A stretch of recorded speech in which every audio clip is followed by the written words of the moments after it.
You're listening to the Good Question Podcast with Richard Jacobs. Our goal is to make each of our guests exclaim, that's a good question. I don't know the answer.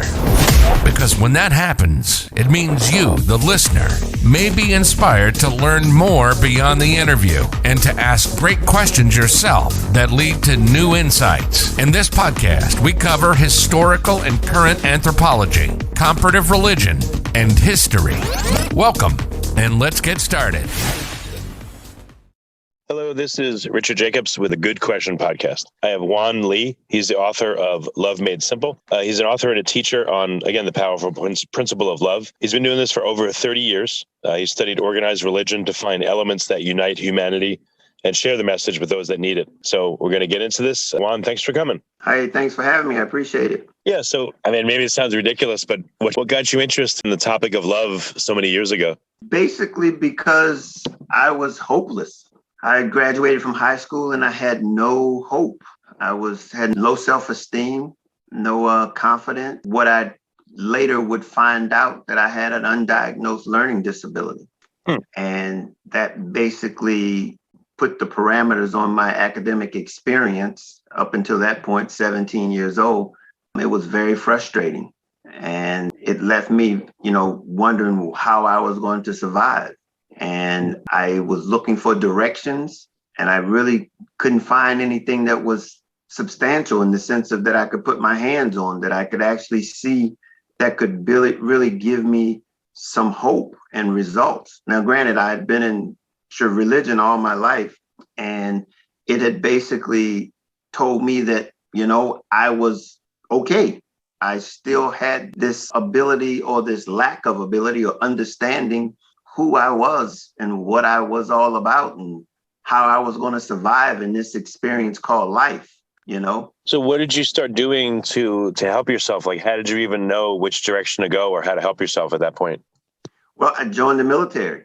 I was looking to join the military just to survive. I had no idea what I was going to be getting into, but what I learned was about systems and how important systems are to being able to reach your outcomes and your goals. And there were components that the military taught us that allowed us to see that, this experience in the military and life is a lot similar. The military provided us systems that would help us protect and preserve the United States of America.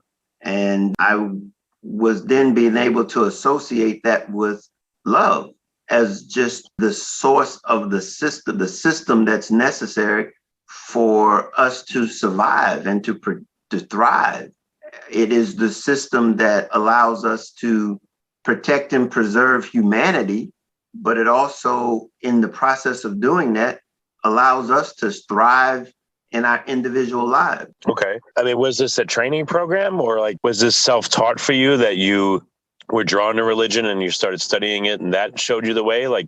Who or what showed you the path to figuring this out at your young age? This is not a young age thing. This is a journey. This is as a result of putting blocks on top of blocks on top of blocks to being able to realize that this experience called life is a system.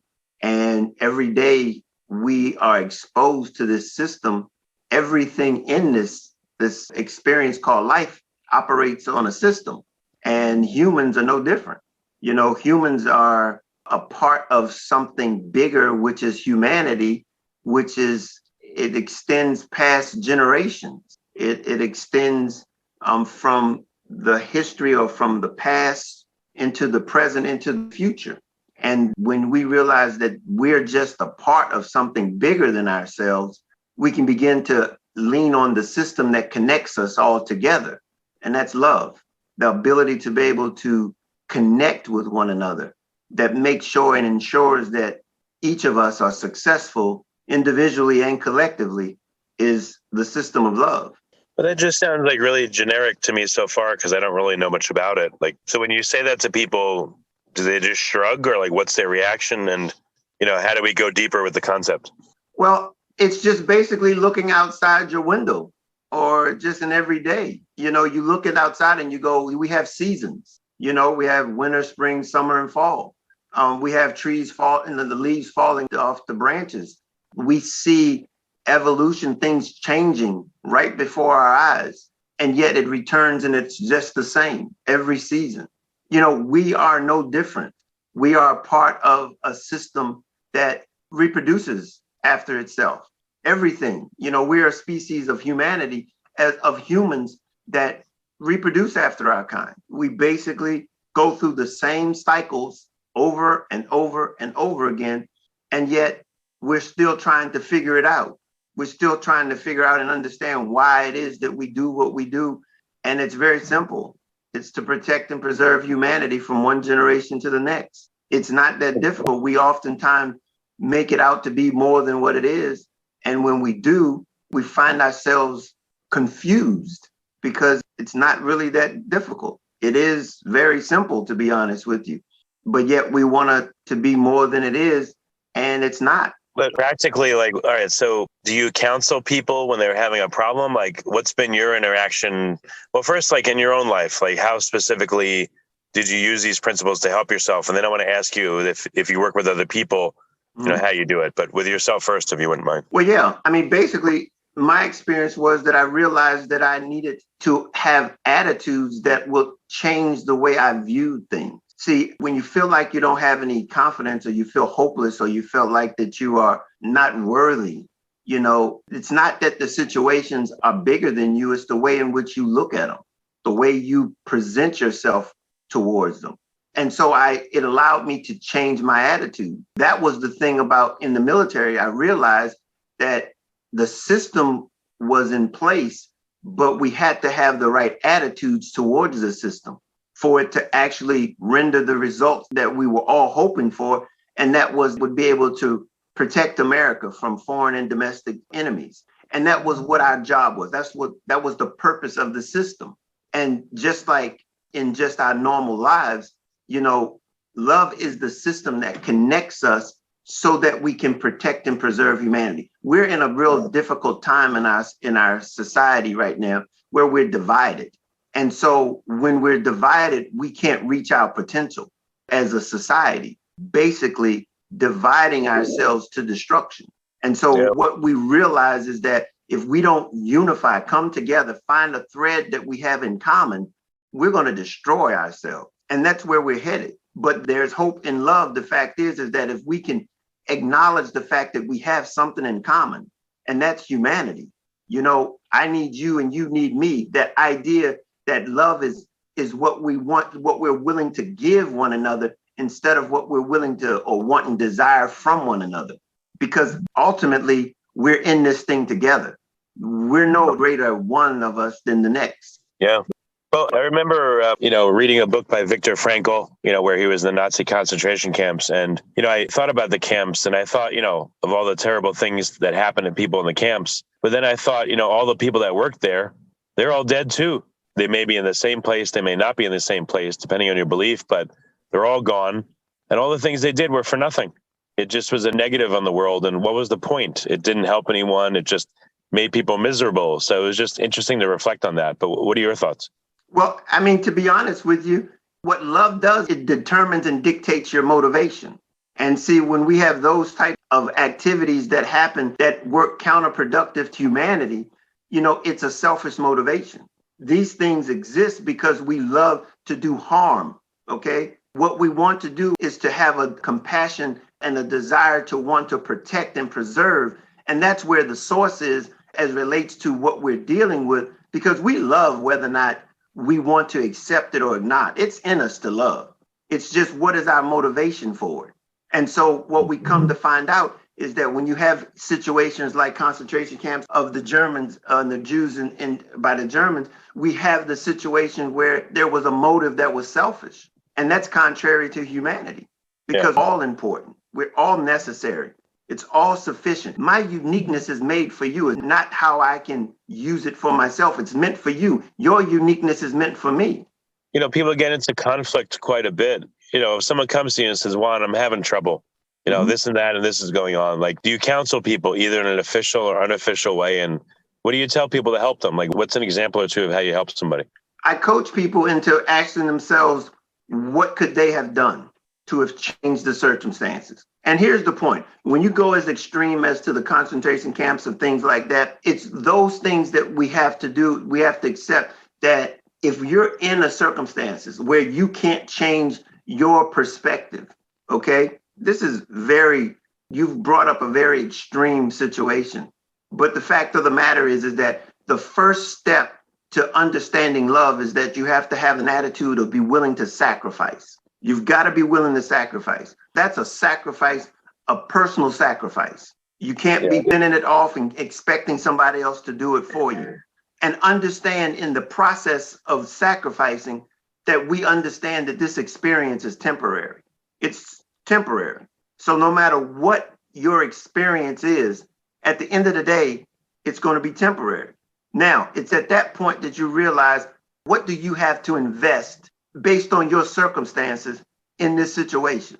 You called it a net loss. I don't necessarily agree with the concept or that idea that situation was a net loss, because I think we all were exposed to and have been affected by that experience. And if not, it's helped to facilitate an idea or an ideology that we all know that's counterproductive to humanity, in hopes that will never happen again if we understand that we're in this thing together. See, there were those that didn't realize the value that those people that they put to death had.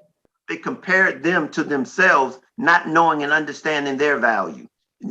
There's a great deal of people that have experienced that type of trauma, that type of situation that has left them would appear to be hopeless. But that experience should have been an investment into humanity so that we would never have to experience it again. So what do you see right now as some of the most divisive forces, and what recommendations do you have to fix things? Well, ultimately, love's the answer, no matter what the situation is. But it's how do we position it? And that's that love for humanity. We've to come into an agreement and understand that you're as important as I am. And that right now is a selfishness that we have to get past. We've got to come to the point where we accept the fact that we're all equal. We talk about the Constitution, and we talk about it in a way in which the words mean the same thing to each one of us, but they don't. And we've got to accept the fact that just because the words on the paper say one thing, we interpret it and it means something different. We're not allowing each other to express their interpretation of what that means. And so in spite of the fact of what the words say, it has a different meaning because it's been presented in a different manner to a different people. And we've got to have tolerance to understand that simple thing. It's just because it's said doesn't mean that we all hear it the same way. Right. And until we allow ourselves to have tolerance to understand how someone else is hearing it, and then wonder, is that the way they heard it? Is that really what it is what it means? The struggle is liberty versus equality, the freedom to all men to be free in this country. That's assumed by some people. Some people, it's about still trying to get it. That's an issue that we're having to struggle, that inability to be tolerant, that inability to see something from someone else's perspective. That's a challenge that we're being confronted with, and it's being covered over in a multitude of other things. But that's really the core of it. How do you encourage tolerance or understanding or, even caring for other people in love? Like, what are some ways that could be encouraged? Well, here's the thing. We've got to understand that, first of all, there's none of us that are perfect. That's just it. I mean, we've got to accept the fact that we're going to be experiencing something called life, and we all have that in common. We all have that in common. It doesn't matter where you come from, how you view it. It's all the same. That's the one thing that we don't have to worry about. It's not dictated based on anything. If you fall into the category of the species of being a human, we have different makes and models, but we're all human. And the fact of the matter is that when we do that, we can understand that each one of us brings a different perspective based on our experiences as to how we've got to and how we've arrived at this point where we are in this time that we're in right now. We all arrived here different ways. And collectively, until we accept that, we're struggling. What are you doing right now? Are you coaching people? Are you consulting? Like, what's your role currently in the world? Coaching. I'm actually going to be putting out a program soon, and it's basically a program that's basically how to navigate life through love. And it's something that I think is well overdue, because it's the only thing that has a system in this world that there's no manual for. Every other system, every other thing. And I mean, we're talking about systems that if you are the part of that system, but yet you don't know how you fit, you don't know where you fit, that leaves you at a disadvantage to the system, because the system is going to operate one way or another, with or without you, and without it being beneficial to you or not. You know, the differences between haves and have-nots, I believe it has to do with understanding your place in the system, because every one of us that are human, we desire the same things. There's no difference, no matter how you stand or you look on the hierarchy of things. You know, there's some fundamentals that we all need. We have to have. We don't have to be compared to one another, but we just have to be able to be fulfilled in our experience. And that's based on how we've developed ourselves and what we've done to be able to give into this bigger system called humanity. So what would you recommend someone that, at a high level do, or at the top do, versus someone at the bottom? What would be like a sample recommendation? I know every experience is different, but are there any general things you can say? Well, it's just the fact that when you understand from whatever position you stand, you have a part to play with the other position. And this is very interesting, because the pandemic was a very good example of it. Basically overlooked up until the pandemic were lifelines to those that were overlooking them. They were lifelines. But before the pandemic, they would have walked past them and not even thought twice about them. But they were allowed. Those are the ones that were putting themselves in harm's way, and they do it every day. But yet, that's the attitude of being able to say, I have value at all levels. Everything is important. Everybody is necessary. The surgeon, the trash collector, the lawyer, the school teacher. All of us are important when it comes to trying to work together. How this system works is that we all have a part to play. And so we've got to have the attitude to recognize that everybody, if you're here, you have a part to play. You're significant. You are important. And we've got to value each other like that. That's how you can begin to get the benefits, see how the whole system works. It's not that hard. All you got to do is look out the window. Does someone need to value themselves first?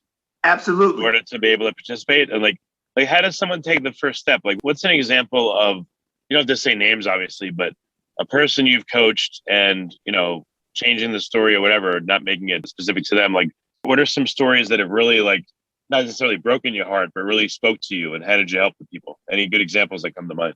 Well, here's the thing, and they're very different. They're all different, but here's the fundamentals of it. Until you know yourself, you can't give yourself. You can't give into this love. We've been living under the premise that love is selfish. Love is what cannot somebody do for me. We say, I love you, but it's with an expectation that somebody's going to do something for me. And that's because we don't have anything to offer. And until we develop ourselves to the point where we can have to give, we're just temporarily trying to facilitate a brokenness that we own, that we have, in hopes that somebody else can fill it. That's the typical scenario that we work through. And until we get to that point, we really suffer, no matter what it is. We've really got to do the work to find out, who we are and why we do what we do. And that's where the work comes in. And that's the place where you have to realize that it's nowhere you can hide. If we want to be able to be our authentic selves, that place where we're not ashamed to be who we are, because so many of us are walking around ashamed of who we are, trying to measure up to someone else. That was me.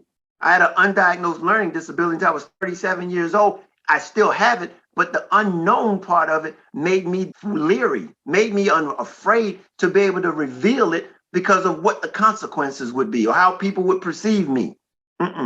That's not my authentic self. So how can people assess and even figure out who they are. I don't know if most people think much about or know who they are. They just seem to be like living in a reactionary way. And we get the results of reacting versus being proactive. And what I'm suggesting is when you know yourself, when you develop yourself, when you accept yourself, you can be that authentic self and be proactive. You can then begin to navigate this experience because you know who you are. You know, you set your boundaries. You know who adds value and who doesn't. You know that how to maneuver bad relationships and good relationships. You know how to give what it is that you have and be confident in what it is that you have. These are the things that we don't even recognize that we lack. We're looking for it externally, and it's all, we have to nurture it on the inside. We're looking for peace, contentment with our needs met. That's a simple thing. If we all have that desire, circumstances have become the way in which we navigate our lives. And as a result, we're subject to those situations instead of us deciding or navigating them, understanding them, realizing that there is nothing new under the sun, but it's just how we view it, how we position ourselves with it. It's very simple. Love made simple. It sounds good. I just don't know how I'd tell someone to go about helping themselves. Like, what are the first things that someone could do to get on this path, to self-realize what their life's about, what their purpose is, et cetera? Like, how do they start? Well, unfortunately, they have to accept the fact that they need help. They've got to come to the point in their life that they hit a wall and they've said, look, I can't do this, and unfortunately, we hit that wall and we back up and we don't do anything any different and we keep doing the same old thing. What I'm suggesting is with love is that there's an alternative. You don't have to keep on hitting your head up against the same wall over and over again. Try something new. Love is the answer and it never fails, but it starts with you. You've got to go in and do the work that will require you to get the results that you're looking for. It's just not going to come by osmosis. It's not, success is something that has to be prepared for. You can look up and then some things happen. But the fact of the matter is, if you want success, you've got to prepare for it. This is no different. Life is a preparation. It's a journey. And it's what you're willing to put into it. And what I'm offering is the example, the guide to be able to understand what's necessary so that you can navigate it successfully. Your coaching program, how does it work and what's involved? Well, you just join, come in, get in touch with me, and we go through. It's a case-by-case situation. Everybody it basically starts with trying to find out, how did you get where you are? That's the problem. It starts with, how did you get where you are? And that's a very deep question because it takes work, but it's that introspection. That's it. You start there and then we begin to peel the layers back. And that's begin to influence. We got to do some deprogramming before we can do some reprogramming. And so that's the process. You deprogram, then you reprogram. And it's that love that you begin to understand the value that we serve between one another. See, our resources are all around us. You're my resource. I'm your resource. We just got to recognize it and understand that I'm your resource. You're my resource. This program, I thank you for the opportunity for sharing on it. You've given me an opportunity, a resource to share a message of love. I couldn't have done it without you offering me the opportunity to be on your show. So I provide you something that you need, content, and you offer me an opportunity to share my content. It's very simple. We want to make it out to be something very difficult, but each of us have value. So in your coaching, are you telling people when they get to that point, do one thing nice for someone today or show one act of kindness today? Like, what is a protocol to get someone habituated to doing the right things instead of just existing? It's the willingness to acknowledge someone else. That's typically it. Acknowledging someone else. You can do it in many ways. You can do a nice thing, but it's the ability to be able to understand that they have value. See, we've been influenced into being who we are right now.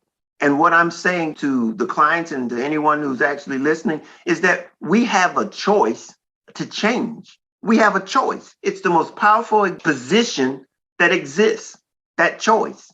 And all I'm saying is I'm going to offer you an opportunity to make a choice that has a benefit to not only yourself, but to humanity, which is greater than you or I individually.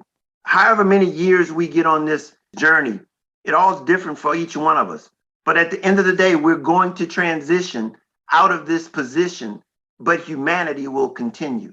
And what will we invest into it in this time? Because the investment is only in the present. You can only invest in the present. Can't invest in the future, can't invest. We can influence the future. Can't invest in the past.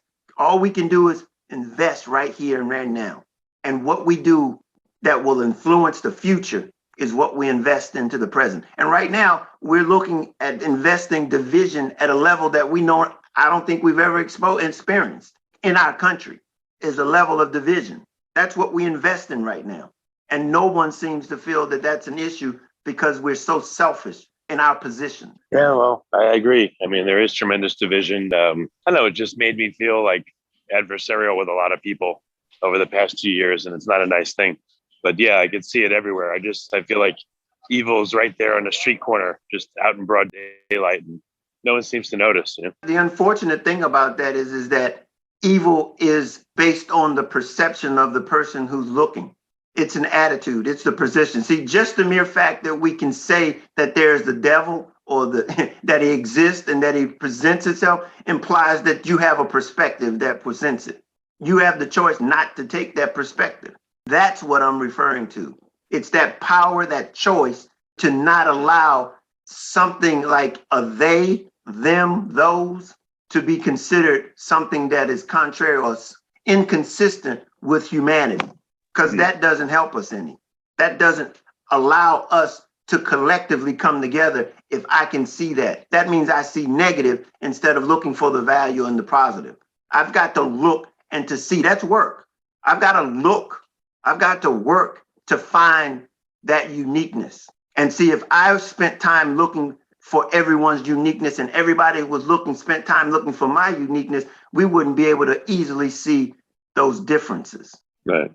Juan, what's the best way for people to learn from you and to reach out to get in contact? Let me just share this with you. I have a guide, and it's basically just the three mistakes that we make to prevent us from living a successful life and a very productive life and having happiness. And I want to offer your listeners this. All you can do is go to my Instagram page, and it's a freebie in there. Go in there and you can get the freebie. It's the 3 things that prevent us from living a successful life.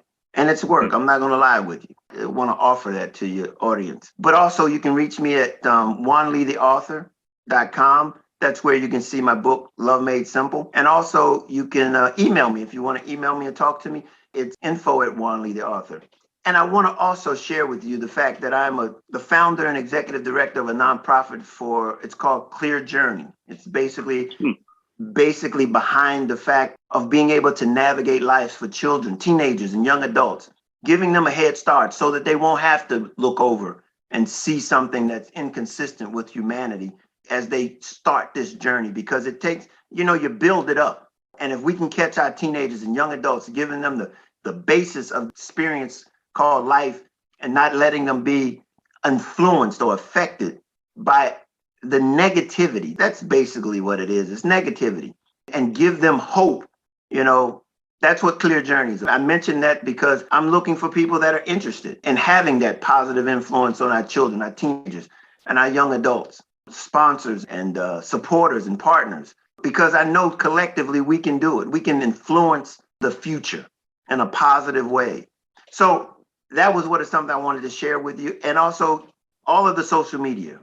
You can catch me on LinkedIn, Juan Lee, at Facebook, Juan Lee Author. Instagram is Juan Lee Author, and you can find that freebie there. And also just contact me, email me. I'm here. I want to support and help anyone who's looking to find a way to navigate this experience, those that are being challenged in any kind of way. I'm here for you. Excellent. And just for listeners, it's Juan, the last name Lee. Is that right? Yes. Very good. Well, Juan, thank you so much for coming on the podcast, and I appreciate you and what you do. Thank you. All right. Thank you for having me. Thank you for listening to the Good Question Podcast. Please email support@thegoodquestionpodcast.com if you have any referrals to great guests for us to interview. Visit thegoodquestionpodcast.com to hear more interviews. And please help us spread the word by rating and reviewing us on Apple Podcasts, iTunes, Spotify, YouTube, or wherever you listen to this podcast.